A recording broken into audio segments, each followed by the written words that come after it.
called the Super Bowl of STEM education in Cumberland County. More than 200 students are representing 55 teams, just an hour away from learning if their science project will blast off into space. WRAL's Fayetteville reporter Gilbert Bays is the MC for the STARward STEM Expo. That's what it's called, going on right now at Douglasburg High.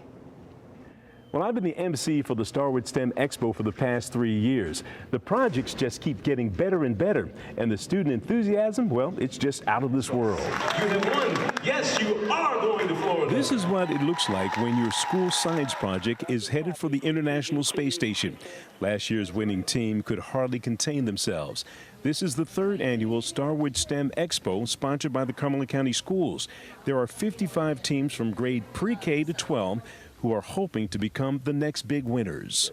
I just think it's so cool, like the fact that we get the chance to make up our own designs and with the possibility of sending them into space. Maura Richard is part of a 6-person team called the Fly Guys.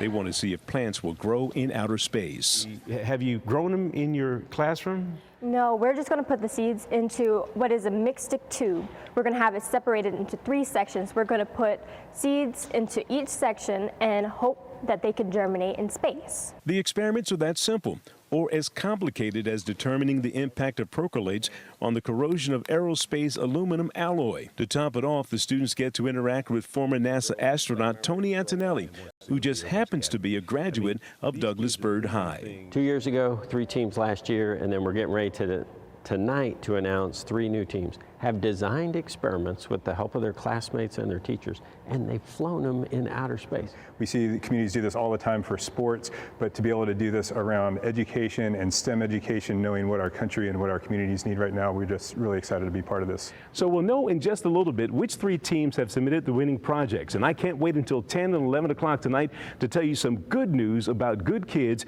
in the STARward STEM Expo. In Fayetteville, Gilbert Bays, WRAL News. This is so exciting. So in addition to the student winners, 2 teachers and a principal will attend the Space Academy for Educators in June at the U.S. Space and Rocket Center in Alabama.